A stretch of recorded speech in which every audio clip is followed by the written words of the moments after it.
నెల్లూరు జిల్లా సర్వేపల్లి నియోజకవర్గ వైసీపీ అభ్యర్థిగా రాష్ట్ర వ్యవసాయ శాఖ మంత్రి కాకాని గోవర్ధన్ రెడ్డి నామినేషన్ వేశారు.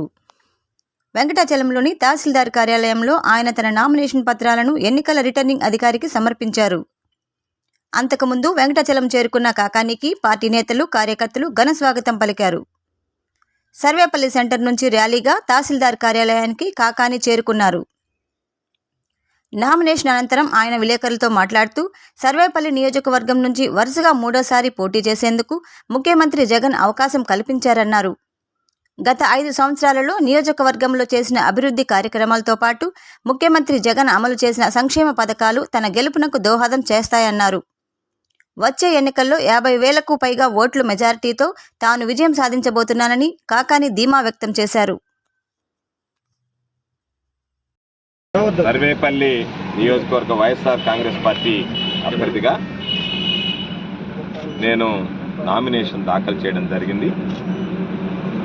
ముఖ్యమంత్రి జగన్మోహన్ రెడ్డి గారు మరొకసారి మూడోసారి నా మీద నమ్మకంతో, విశ్వాసంతో అభ్యర్థిగా ఎంపిక చేసి బీ ఫారం అందజేసినందుకు ఆయనకు నా హృదయపూర్వకమైనటువంటి కృతజ్ఞతలు. ఈరోజు సాధారణంగా 5 మండలాలు ఉన్నాయి సర్వేపల్లి నియోజకవర్గానికి సంబంధించి. 5 మండలాల నుంచి 5 మంది సామాజిక ప్రతినిధులను తీసుకువెళ్ళడం అనేటువంటిది నాకు ఆనవాయితీ. 2014 నుండి అదే సాంప్రదాయాన్ని కొనసాగిస్తున్నాను.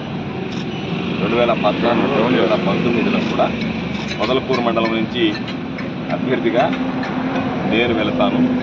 మనుగోలు మండలం నుంచి నా సోదరి ST scheduled tribe Kanchi Padmamma నాతో పాటు నామినేషన్లో పాల్గొన్న ఆనవాయితీ.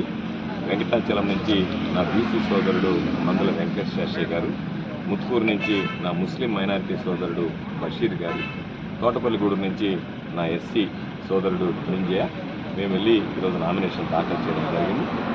కాబట్టి ప్రజలందరూ కూడా ఈరోజు వైఎస్ఆర్ కాంగ్రెస్ పార్టీ వైపు ఉన్నారు. ప్రజలు తప్పనిసరిగా ఈరోజు సాధారణంగా సాదాసీదాగా నామినేషన్ వేస్తామని ర్యాలీలకు కానీ ఎటువంటి అనుమతులు కూడా తీసుకోలేదు. సభకి సమావేశానికి కూడా పాపం చాలామంది అన్నారు ర్యాలీకి అనుమతి తీసుకొని ఉంటే బాగుండేది, మాట్లాడుంటే బాగుండేది అనేది. ఎందుకంటే ప్రతిసారి కూడా సాధారణంగా నామినేషన్ వేయడం ఆనవాయితీ.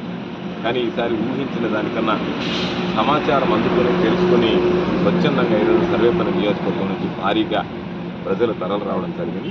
వాళ్ళందరికీ పేరు పేరున నా హృదయపూర్వకమైనటువంటి ధన్యవాదాలు తెలియజేస్తూ, నేను చేసినటువంటి అభివృద్ధి, జగన్మోహన్ రెడ్డి గారు చేసినటువంటి సంక్షేమ కార్యక్రమాలు సర్వేపల్లి నియోజకవర్గంలో వైఎస్ఆర్ కాంగ్రెస్ పార్టీని తిరుగులేనటువంటి శక్తిగా నిలుస్తాయి. కాబట్టి ఖచ్చితంగా 50,000 పైచిలుకు మెజారిటీతో విజయం సాధిస్తాం. ప్రజలకు మరింత చేరువవుతాం. రాబోయేటువంటి రోజుల్లో మరలా తిరిగి వైఎస్ఆర్ కాంగ్రెస్ పార్టీ ప్రభుత్వం ఏర్పడుతుంది. వైఎస్ఆర్ కాంగ్రెస్ పార్టీ ప్రభుత్వంలో జగన్మోహన్ రెడ్డి గారు ముఖ్యమంత్రిగా ఈ ప్రాంతానికి సంబంధించి అసంపూర్తిగా ఉన్నటువంటి పనులు కానీ, ప్రజలు కోరుకున్నటువంటి పనులు కానీ ప్రతి ఒక్కటి కూడా పూర్తి చేయడానికి ప్రయత్నం చేయడం జరుగుతుందని చెప్పి ఈ సందర్భంగా తెలియజేసుకుంటూ, సర్వేపల్లి నియోజకవర్గ ప్రజలు నన్ను 2 సార్లు ఆదరించి శాసనసభ్యులు చేశారు. నా శక్తి మేర ఈ 10 సంవత్సరాలలో ప్రతిపక్షంలో ఉన్నప్పుడు పనిచేశాను, అధికార పక్షంలో ఉన్నప్పుడు పనులు చేసి పెట్టాను, అభివృద్ధి చేసి పెట్టాను. కాబట్టి తప్పనిసరిగా ప్రతిపక్షంలో ఉన్నప్పుడు ఇక్కడ ఉన్నటువంటి ప్రజలకు అన్యాయం జరగకుండా పోరాడా. అధికారంలోకి వచ్చిన తర్వాత ప్రజలకు సంబంధించి అవసరమైనటువంటి అభివృద్ధి సంక్షేమ కార్యక్రమాలు అమలు చేశాను.